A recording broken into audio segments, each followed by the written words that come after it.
රේඛීය චලිතය.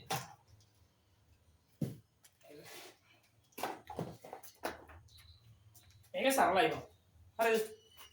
මේක සරල වැඩක් තියෙන්නේ. සරල කිව්වට ඉස්සරහට යන්න ටික සංකීර්ණ වෙනවා. ප්‍රස්තාර ගානේ තමයි ටික අවුල් යන්නේ. ඒක සරලයි.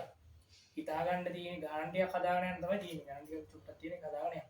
හරිද? අපි ඉස්සෙල්ලම ගණන් ටික සාකච්ඡා කරගෙන යන් අන්තිමට අපි ගණන් ටික හදලා. ඒ කියන්නේ තියෙන ටික එහෙම කරගෙන ගිහිල්ලා අන්තිමට අපි ගණන් වලට යන්න. හරිද? මම යන අතරේ මගදී තියෙන ටික කියා දෙන්නම්. මේ පාඩම විදිහට සරල රේඛී චලිතය කියන්නේ නිකන් ෆිසික්ස් වල පටන් ගන්න පාඩම මේ 10 වසරේදී. එතකොට සරල රේඛීය චලිතය. හරිද? මේකේ ලොකු කේස් එකක් නැහැ. මේකේ තියෙන මෙන්න මෙහෙම සීන් එකක්. ඔයාලම ඉස්සල්ලාම නිකන් පදනම දාන්න කලින් මෙහෙම දෙයක් කියලා දෙන්න. මේ පාඩමේ වැදගත් දෙයක් තියෙන මෙන්න මේ වගේ. පුතේ මෙහෙමයි.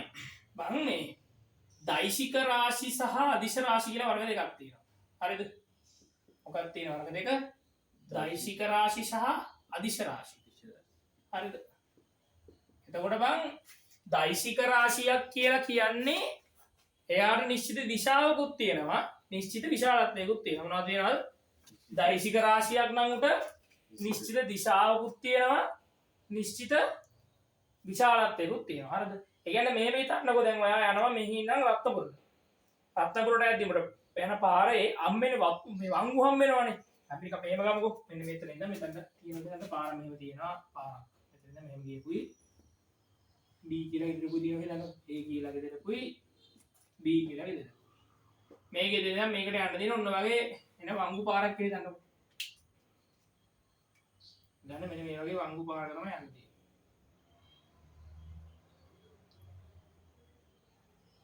වංගු පාරක තමයි යන්නේ. හරි. දැන් මු මෙතනින් මේ ගමන පටන් ගත්තොත් පුතේ කොතනින්ද මේ A කින් ගමන පටන් ගත්තොත් A කින් පටන් ගන්න මෙහෙට යනකොට මේ දිශාව මෙහි යද්දි මෙහි දිශාව මෙහි යද්දි මෙහි දිශාව මෙහි යද්දි මෙහි දිශාව මෙහින් යද්දි මෙහි දිශාව දිශාව යද්දි මොනවා වෙනවද පුතේ? ඔයාලට පේනවනේ දිශාව වෙනස් වෙනවා කියලා එකක්. දිශාව වෙනස් වෙනවා කියලා කියන්නේ නිශ්චිත දිශාවක් නැහැ කියන එක. උඩ නිශ්චිත දිශාවක් නැහැ. හැබැයි මේ දෛශික රාශියක් කියලා කියන්නේ මුට නිශ්චිත දිශාවක් තියෙනවා. හිතන්නකො මෙන්න මේ ගෙදර ඉඳන් මේ ගෙදරට කෙලින් පාරක් තිබ්බා කියලා. එතකොට මෙන්න මේ කෙලින්ම දිශාව තියෙනවා නේද? ඒ කියන්නේ මේක උතුර කියලා ගත්තොත් මේක මොකද්ද? නැගෙනහිර කියලා අපිට කෙලින්ම ගන්න පුළුවන් නේ. එතකොට පුතේ ඔය නැගෙනහිර කියන කෙලින්ම දිශාවට යනවා නම් උඩ නිශ්චිත දිශාවක් තියෙනවා. එහෙනම් ඒ වගේ එකක් දෛශිකයක් කියලා කියනවා. ඒ කියන්නේ යම් කිසි වස්තුවකට විශාලත්වයකුත් තියෙනවා, නිශ්චිත දිශාවකුත් තියෙනවා. පෙරක් යමු කියන දිශාවක් තියෙනවා කියලා. හැම කියන්නේ රාශි ගත්තොත් ඒ පෙරක් රාශිවල දිශාවක් තියෙනවා. මේකට ගත්තොත් දිශාවක් තියෙනවා. හැබැයි මෙන්න මේ අවස්ථාවේ නිශ්චිත දිශාවක් නැහැ. මේක මම ආවේ පාඩමට තමයි. හරිද? මෙන්න මේ වංගු තියෙන එක තියෙනවා නේද? ඕක දුරක් නේ අපි ගෙවා ගන්න ඕනේ දුරක් නේ. අන්න ඒකට අපි කියන දුරක් කියලා. හැබැයි මෙන්න මේකයි මේ සරල රේඛීය මාර්ගය ගත්තොත් එහෙම ඒක දුරක් තමයි. හැබැයි යාර නිශ්චිත මොකක් තියෙනවද?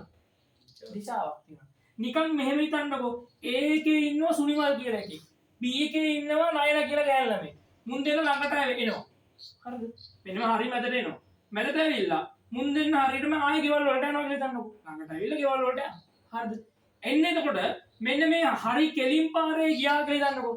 අන්න ඒක නිකන් සරල රේඛීයව ඈත් වෙනා වගේ එකක් නේද වෙන්නේ? සරල රේඛීයව ඈත් වෙනා වගේ එකක් නෙවෙන්නේ. අන්න ඒකට මම අපි කියන විස්ථාපනය. ඒ කියන්නේ යම් කිසි ලක්ෂ දෙකක් අතර සරල රේඛීය ඈත් වෙනවා කියන වාක්‍යද විස්ථාපනය කියනවා. හැබැයි බං මේක විස්ථාපනයක් නෙවෙයි. ඕකට අපි කියන දුරක් කියලා. තේරුණාද? එහෙනම් දෛශික වලට නිශ්චිත දිශාවක් සහ නිශ්චිත විශාලත්වයක් තියෙනවා. අදිශ රාශි වලට නිශ්චිත දිශාවක් නැහැ. හැබැයි විශාලත්වයක් තියෙනවා. දැන් මේ දුරක් තියෙනවා. හැබැයි මුට නිශ්චිත දිශාවක් නැහැ. හැබැයි මෙන්න මේකේ බං මෙන්න මේ සරල රේඛියක් තිබුණු විස්ථාපනය කියන මේකට අපි දුර කියලා කියනවා. අපි ඉස්සලම මේකේ මොකද්ද දෛශික සහ මොකද්ද අදිශ කියලා අපි ඉගෙන ගන්න උනා වෙලා තිබ්බේ. එහෙනම් දෛශිකයක් කියලා කියන්නේ බං නිශ්චිත විශාලත්වයක් සහ නිශ්චිත දිශාවක් තියෙන උන්. නිශ්චිත දිශාවක් සහ විශාලත්වයක් තියෙනවා. නම් උන්ට අපි කියන දෛශිකයක් කියලා. අදිශයක් කියලා කියන්නේ නිශ්චිත දිශාවක්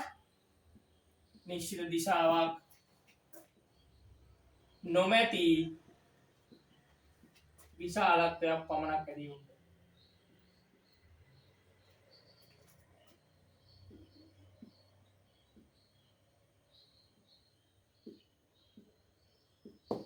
තේරෙනවද වැඩි?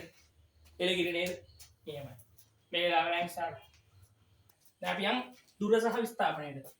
මම කියවල ගන්නම් A කියන ලක්ෂයක් තියෙනවම සහ B කියන ලක්ෂයක් තියෙනවා. දැන් මොකද වෙන්නේ? මේ AB ලක්ෂය පාර දෙන ඔන්න ඔය විදිහට සහ මෙහෙම. හරිද? ගත්තම අපි ගමු මෙන්න මේ පාර දුරයි මීටර 750ක්. හරිද? මේ පාර දුරයි මීටර 150ක්. හරිද? මොකද? හරිද? මේකේ සීන් එක තමයි බං. මේකයි සීන් එක. ඔයා මතක තියාගන්න. විස්ථාපනය කියන එක හැම වෙලේම සරල රේඛීය වෙන්නමයි ඕනේ. විස්ථාපනය කියන්නේ මොනවා වෙන්න ඕනේද? සරල රේඛීය වෙන්න ඕනේ. දැන් මෙහෙමයි. දැන් ඔබට ඒතොර හිතේ මෙන්න මේ වගේ මාර්ගයක් දුන්නොත් මේකත් සරල රේඛීයයි නේ කියලා. මේක සරල රේඛීයයි වුණාට මම ඔයාලට කලින් කිව්වා විස්ථාපනය කියන එක දෛශිකයක් වෙනවා කියලා. ඒ කියන්නේ උඩ තියෙන නිශ්චිත දිශාවක් විතරයි කියලා. හැබැයි මූ ගත්තොත් මුඩ නිශ්චිත දිශාවක් නැහැ. මුඩ දිශා ගොඩක් තියෙනවා. මෙතනදී මෙතන කියලා. තේරුණාද? ඒතර අනිවාර්යෙන් විස්ථාපනයක් නම් දෛශිකයක්. ඒ වගේම උඩ තියෙන්න ඕනේ සරල රේඛීය මාර්ගය. තේරුණාද? සරල රේඛීය මාර්ගයක් තියෙනවා උලොවේ විස්ථාපනයක්. තේරුණාද? සරල රේඛීය මාර්ගයක් තියෙන්න ඕනේ උදෛශිකයක් වෙන්න ඕනේ. එතකොට මෙයා දෛශිකයක් නෙවෙයිනේ. සහ මෙයාට සරල රේඛීය මාර්ගිකුත් නෙවෙයි තියෙන්නේ. එහෙනම් අන්න එයාට කියනවා අපි දුර කියලා. මේ තියෙන මොකද්ද මුගේ? දුර. මේ ඇවිල්ලා විස්ථාපනය. විස්ථාපනයේ හැම වෙලේම නිශ්චිත දිශාවක් තියෙනවා. හැබැයි දුරට නිශ්චිත දිශාවක් නැහැ. දැන් මේකේ සීන් එක මම කිව්වා වගේ විස්ථාපනය කියලා කියන්නේ යම් ලක්ෂ දෙකක් අතර ඇති සරල රේඛීය ඈත් වීම. යම් ලක්ෂ දෙකක් අතර ඇති සරල රේඛීය ඈත් වීම. කතාව තේරෙනවද? ඒතර විස්ථාපනය කියන එකාව කෙලින්ම අපිට ගන්න පුළුවන් මොකද්ද? යම් ලක්ෂ දෙකක් අතර ඇති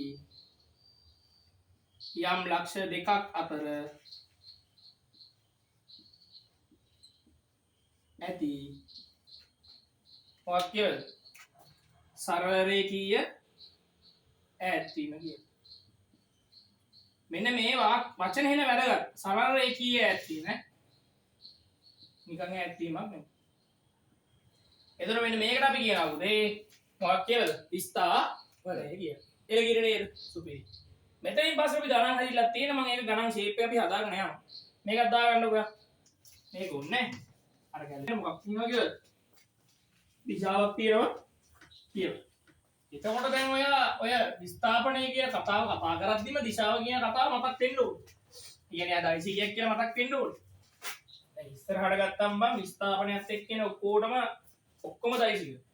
අරම කියනවා මේ තියරි පන්තිත් කියනවා මේ හිතන්නකො මෙහෙම දැන් පිටිගල කන්දරාගේ සුමනසිරි.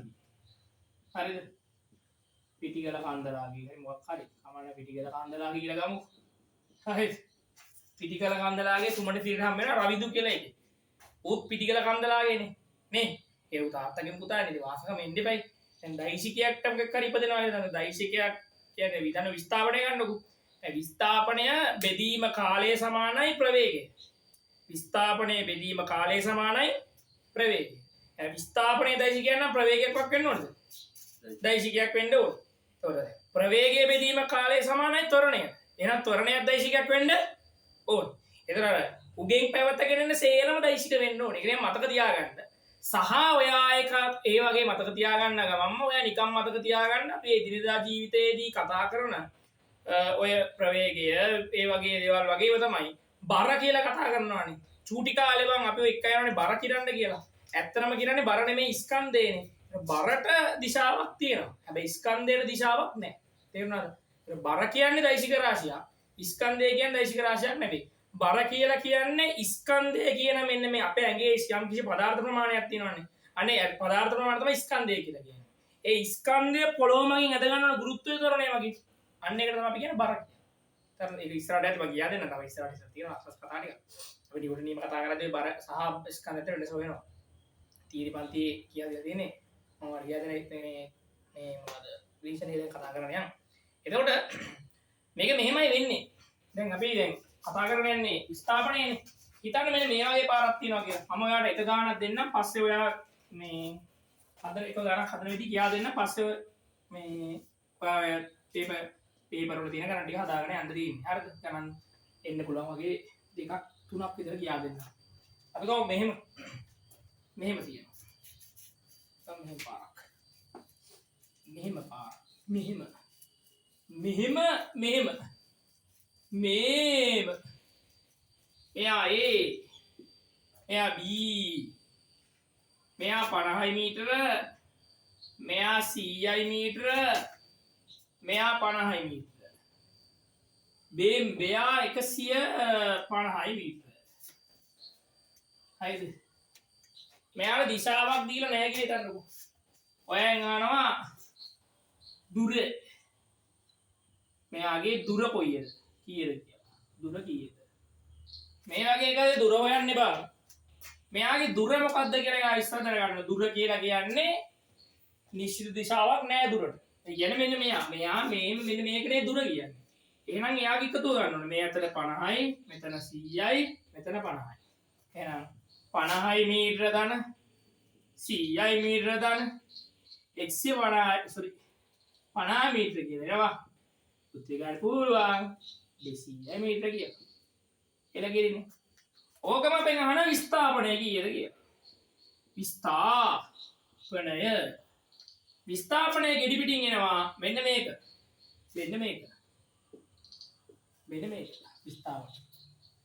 විස්ථාපනය A නම් B ට යන්නේ. දිශාවක් දීලා නැහැ. එහෙනම් අපි ලියන්න ඕනේ. කොහේ ඉඳන් කොහෙටද යන්නේ පුතේ? අන්න ඒ ලියනවා. A සිට B ට කීයද? මීටර 150යි කිය. මෙන්න මේව ලියන්න ඕන විස්ථාපනය. මේක එක ආකාරයි. එළගිරිනේ. ඊළඟ මෙන්න මේම ලියනවා කියලා. එතන තව ආකාරයක් තියෙනවා මෙන්න මේම.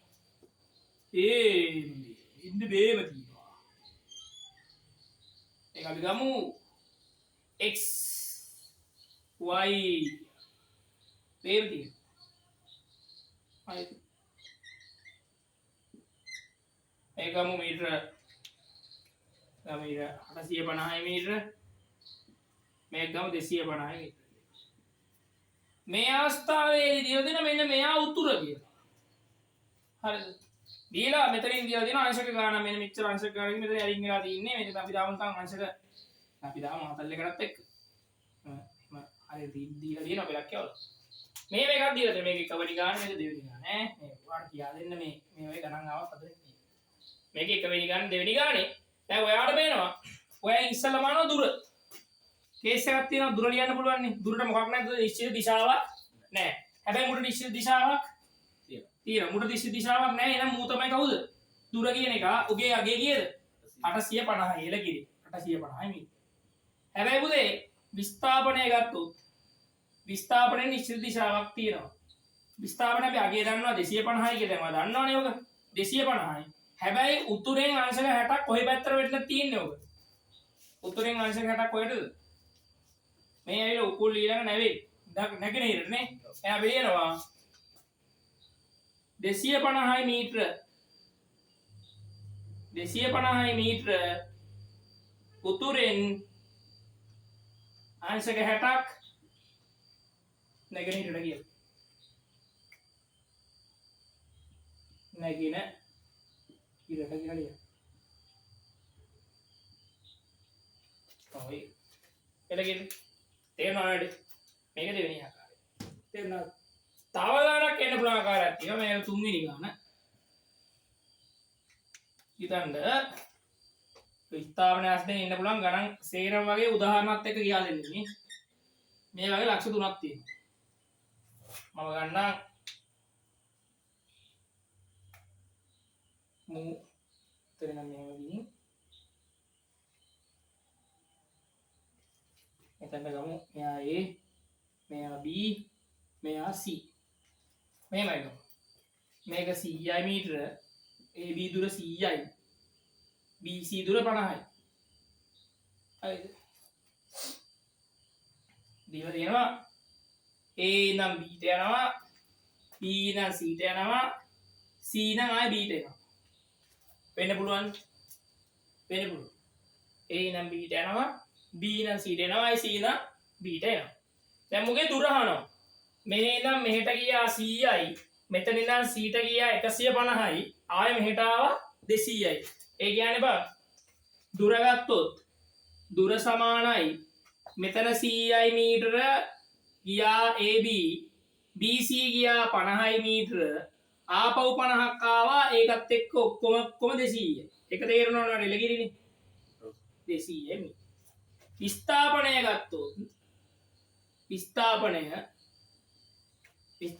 ගත්තොත් මොකද වෙන්නේ? 100ක් මෙතනට ගියා, 50ක් මෙතනට ගියා, ආපහු ඒ 50 මෙතනට ආවා. විස්ථාපනයේ නිර්වචනය මොකක්ද බං? විස්ථාපනය කියලා කියන්නේ යම්කිසි ලක්ෂ දෙකක් අතර සරල රේඛීය ඈත්වීම. දැන් මෙන්න මේ කියන එක කොයි ලක්ෂ දෙක අතරද ඈත් උනේ? A සහ B අතර විතරයි නේද? B නම් C ට ගිහිලා C නම් B ට ආව නේද? ඒ කියන්නේ ඌ දැන් ඉන්නේ කොතනද? B මත. එහෙනම් A සහ B අතර තමයි දුර බලන්න ඕනේ. එහෙනම් විස්ථාපනය කීයයි කියලා ගන්න පුළුවන්ද? CI කියලා ගන්න පුළුවන්. CI මීටර කියලා ගන්න පුළුවන්. දිශාව A සිට B ට කියලා ගන්න තියෙන්නේ. එච්චරයි. මේ වගේ තමයි ගණන් එන්නේ. හරි සරල. මේ වගේ ඉන්න පුළුවන් ගණන් තියෙනවා. හරිද? මේ බණන් දුවන ගත්තම වැඩි ගොඩ. හරි. ඒක කියන වැඩි. සුපි. දාගමු. වේගය කියලා කියන්නේ බං යම් කිසි දුරක් ගෙවාගෙන යන්න අපිට ගත වන කාලය. නැත්නම් වේගය කියලා කියන්නේ දුර ගෙවා යාමේ ශීඝ්‍රතාවය. යම් කිසි දුරක් යන්න අපිට කොච්චර කාලයක් ගත වෙනවද? හිතපන් මෙන්න මෙහෙම. A කියලා එකක් ඉන්නවා, B කියලා එකක් තියෙනවා. මෝ මෙතන ඉඳන් ඔහු මෙතෙන්ට යනවා. මේක දුරක්ද විස්ථාපනයක්ද? දුරක් කියලා කියන්නේ මේක දුරක්. අර ඒ මෙතන ඉඳන් මේ 750 මුට මේ මීටර 750 යන්න බං මුට ගියා ගිලී තමයි තප්පර 50 වෙන්න පුළුවන් නේ. මෙන්න මේ දුර ගෙවාගෙන යන්න මුට තප්පර 50ක් ගියා. හරිද? මෙන්න මේ දුර ගෙවාගෙන යන්න ගත වූ කාලයට අපි කියනවා වේගය කියලා. නැත්නම් දුර ගෙවා යාමේ ශීඝ්‍රතාවය. කියන්නේ දුර යනු අපිට අන්නේම දැම්මොත් එන්නේ දුර යනු sorry ඉතින් වෙනවනේ පුතේ තාරින්නේ වේගය යනු දුර ගෙවා යාමේ ශීඝ්‍රතාවය.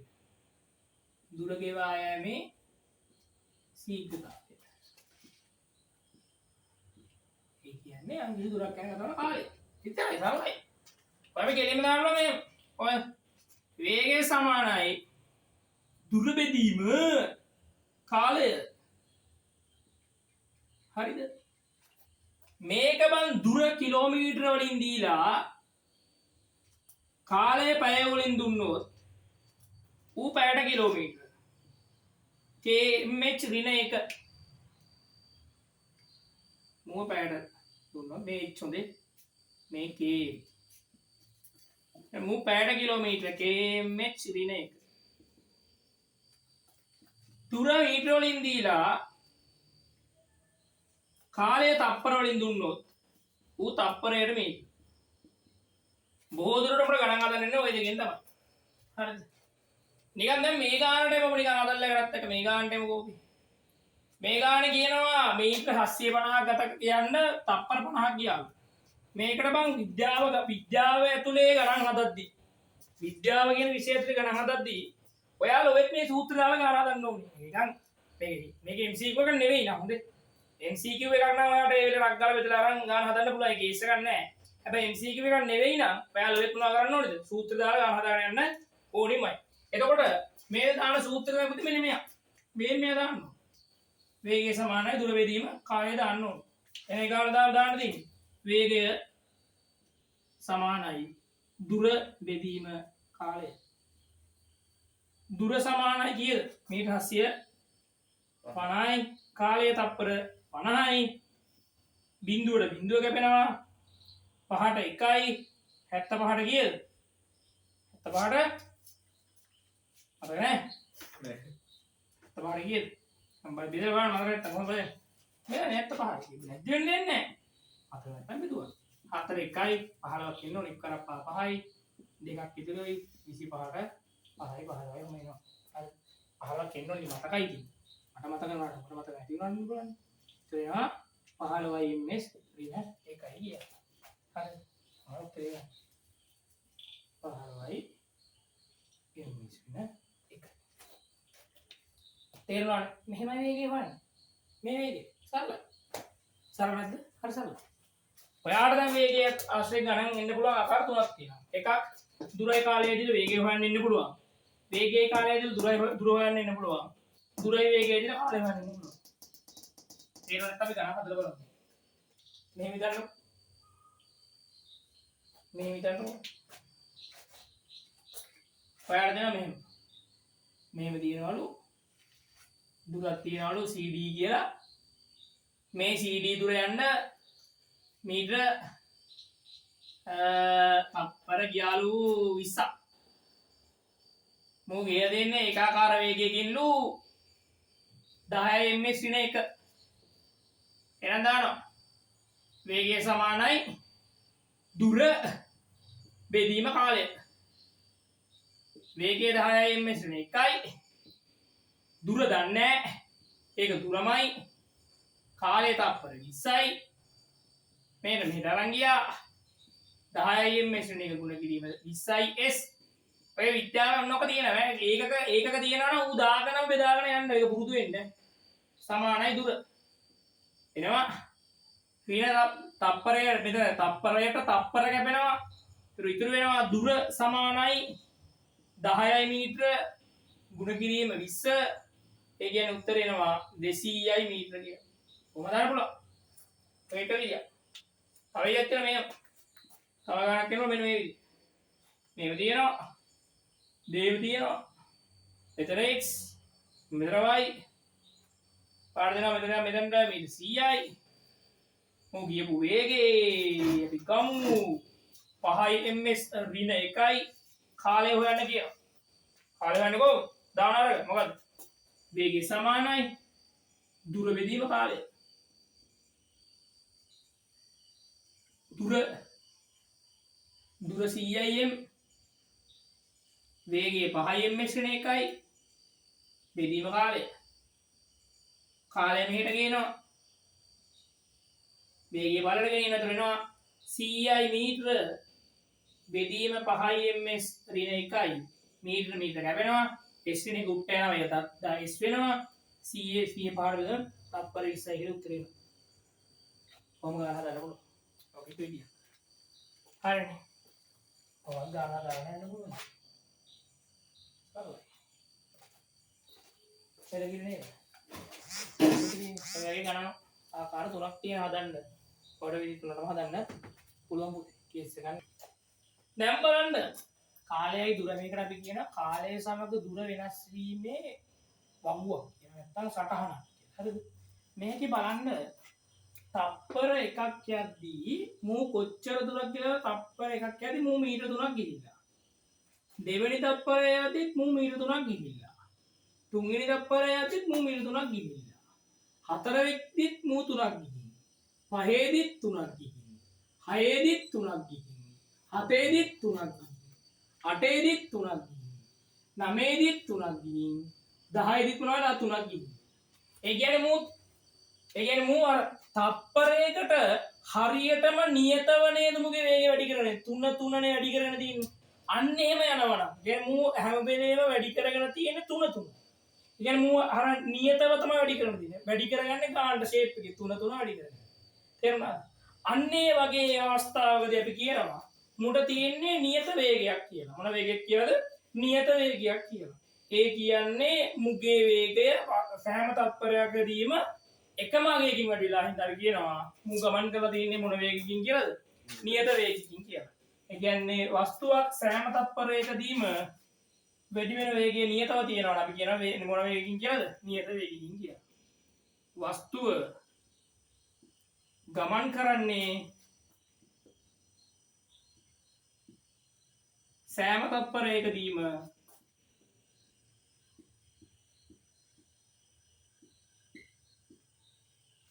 එකම වේගයකින් නම් එකම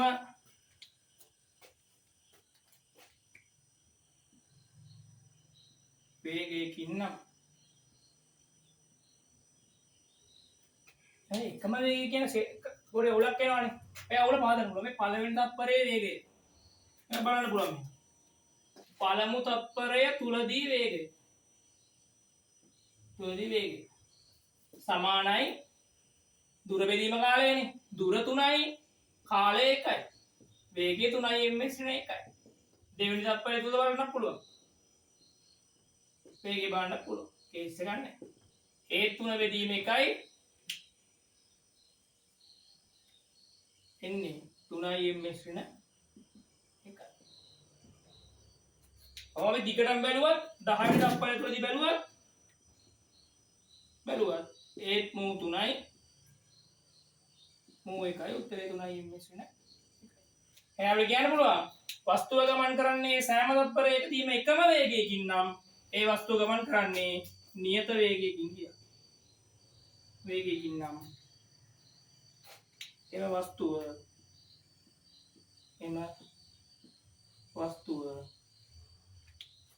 නියත වේගයකින් ගමන් කරයි.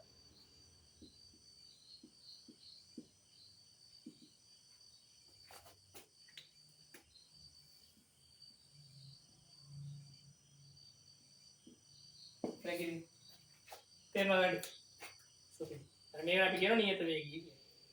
ඕකම අපි ගත්තොත් බම් මෙහෙම අපි ගමු මෙහෙම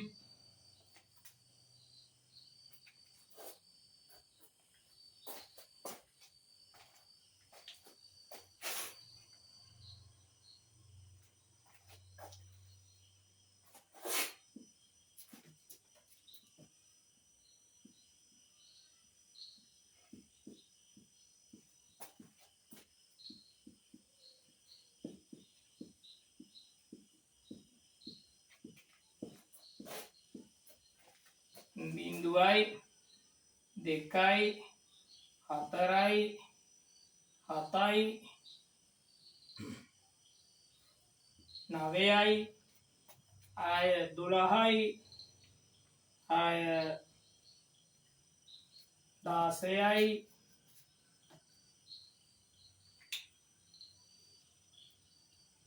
18යි 20යි 23යි 26යි.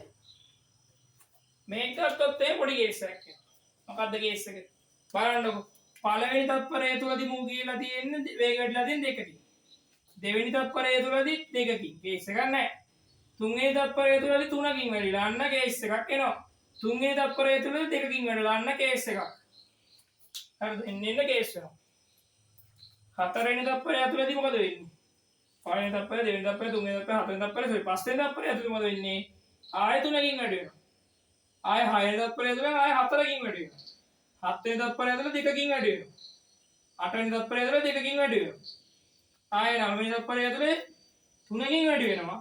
10වෙනි තත්පරය ඇතුළේ 3කින් වැඩි වෙනවා. දැන් බලන්න එන්න කියන්නේ තත්පරෙන් තත්පරයට මෙයාගේ වේගය වෙනස් වීම වෙනස් වෙලා නේද? වේගය වෙනස් වෙලා. හැබැයි මේ අවස්ථාවේදී වේගය වෙනස් වුන්නේ නැහැ. අන්න ඒ වගේ අවස්ථාවල මේක උඩ තියෙන නියත වේගයක් කියලා. හැබැයි මේ අවස්ථාවේදී තියෙන නියත වේගයක් නෙවෙයි. මෙන්න මේ වගේ නියත වේගයක් නැත්තම් අපි මෙන්න මේ වෙලාවෙදි මුගේ හොයන්න ඕනේ පුතේ සාමාන්‍ය වේගය. මොකද්ද හොයන්න ඕනි? සාමාන්‍ය වේගය. එතකොට සාමාන්‍ය වේගය හොයන්නේ සාමාන්‍ය වේගය නැත්නම් මධ්‍යක වේගය. මධ්‍යක වේගය නැත්නම් අපි කියනවා සාමාන්‍ය වේගය සමානයි ගමන් කළ මුළු දුර බෙදීම ගමන් කළ මුළු කාලය. ඒ කියන්නේ ගමන් කළ මුළු දුර බං කොච්චර දුරක් ගිහිලාද? මීටර 26ක් ගිහිල්ලා. එහෙනම් 26යි මීටර බෙදීම 10යි තප්පර. උත්තර එනවා 2.6යි ms ඍණ 1යි කියලා. මේක තමයි මධ්‍යක වේගය හොයන විදිහ. ඒ කියන්නේ සම්පූර්ණයෙන් ගමන් කරපු දුර බෙදන්න ඕනේ කාලෙ. හරිද? තේරුණාද වැඩි? එලෙසි. ඔකට අපි කියන මධ්‍යක වේගය හොයනවා කියලා. ප්‍රවේගය කියලා කියන්නේ බං. වේගය කියලා කිව්වේ දුර ගෙවා යාමේ ශීඝ්‍රතාවය නැත්නම් යම් කිසි දුරක් යාමට ගත වන කාලය. ප්‍රවේගය කියලා කියන්නේ යම් කිසි විස්ථාපනයක් ගමන් කිරීමට ගත වන කාලය. නැත්නම් විස්ථාපන වෙනස් වීමේ ශීඝ්‍රතාවය. දැන් ඔයාට මම කිව්වා දුර කියන එක්කෙනා අදිශයින්ද වේගය අදිශයි. එහෙනම් විස්ථාපනය කියන එක දෛශිකින්ද ප්‍රවේගය කියන එක්කෙනා දෛශික. තේරුණාද? දුර අදිශයින්ද වේගය අදිශයි. විස්ථාපනය දෛශිකින්ද ප්‍රවේගය දෛශිකයි. දුර අදිශයි ඒ හින්දා වේගය අදිශයි. දුර අදිශයි ඒ හින්දා වේගය අදිශයි. විස්ථාපනය දෛශිකයි ඒ හින්දා ප්‍රවේගය දෛශිකයි. එතකොට ප්‍රවේගය කියලා කියන්නේ විස්ථාපනය වෙනස් වීමේ ශීඝ්‍රතාවය. විස්ථාපනය වෙනස් වීමේ ශීඝ්‍රතාවය. විස්ථාපනය වෙනස් වීමේ ශීඝ්‍රතාවය. හරිද? විස්ථාපනය වෙනස් වීමේ ශීඝ්‍රතාවය කියලා කියන්නේ මෙහෙමයි මේක හොයන්නේ. ප්‍රවේගය සමානයි විස්ථාපනය බෙදීම කාලය. හිතන්න මෙහෙම. A කියලා නගරයක් තියෙනවා. B කියලා නගරයක් තියෙනවා. AB නගරය අතර දුර 750 මීටර. මේ නගර දෙක අතර ගමන් කිරීමට ගත වූ කාලය තප්පර 15යි කියලා. එහෙනම් දානවා මෙන්න මේ සූත්‍රය. මොකද්ද? ප්‍රවේගය සමානයි විස්ථාපනය බෙදීම කාලය. හරිද? දැන් සූත්‍රේ ආදේශ කරා හැදුවා විස්ථාපනය කීයද? 750 මීටර. කාලය 15යි තප්පර. කීයද ඉන්නේ? 750ට පළවෙනිවා කීයද? බෙදන්න ඕනේ. 50ක් ඉන්නේ උ. 7ට නෑ 75ට 15වා 5යි. 5 වරක් පාවිච්චි 5යි 5යි ටිකක් ඉතුරුයි. 5 වරක් එක 5යි 2යි 7යි 75යි. බිඳුවයි බිඳුවට නෑ. ඒකට එනවා 50යි ඍණ 1යි. බෙදන්න. හරිද? මේ වගේ තමයි ප්‍රවේගය හොයාගෙන යන්නේ. මීට අමතරව දැන් ඉස්සරහට තියෙන අර වගේම ප්‍රවේගයේ විස්ථාපනය සහ කාලය අතර වගුවක් දීලා ඒකින් නියත ප්‍රවේගය ගැන කතා කරන්න, මධ්‍යක ප්‍රවේගය ගැන කතා කරන්න එහෙම යනවා. අපි ඉස්සරහ මේක හදාගෙන ඉස්සරහට යමු. ඉන්නේ ෂේප් එක. හරි. දාගන්න දෙන්නේ මේකේ දැන් මේ තත්පරයක්දී මු ගිහිලා තියෙන විස්ථාපනය දෙකයි. මේ තත්පරයක්දී දෙකයි. මේ තත්පරයක්දී දෙකයි. මේ තත්පරයක්දී දෙකයි. මේකෙත් යද්දී දෙකයි. මේකෙත් දෙකයි. මේ තත්පරයක්දී දෙකයි. දෙකයි. ඒ කියන්නේ මු නියතව තමයි වැඩි වෙලා තියෙන්නේ. අපි කියන මු නියතව වැඩි වෙලා. එහෙනම් අපි කියනවා මේ වගේ අවස්ථාවක අපි කියන අපිට තියෙන්නේ නියත ප්‍රවේගයක් කියලා. මේ අවස්ථාවේ අපි කියනවා නියත ප්‍රවේගයක්. එතකොට මේ තියෙන්නේ මු ගමන් කරලා තියෙන්නේ සෑම තත්පරයකදීම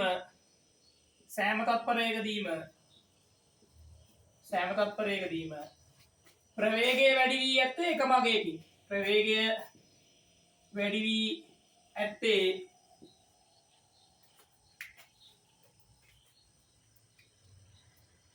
එකම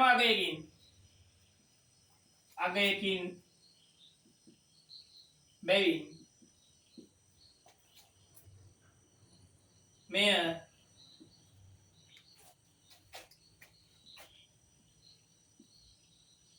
ඒකාකාර ප්‍රවේගය කියලා කියනවා.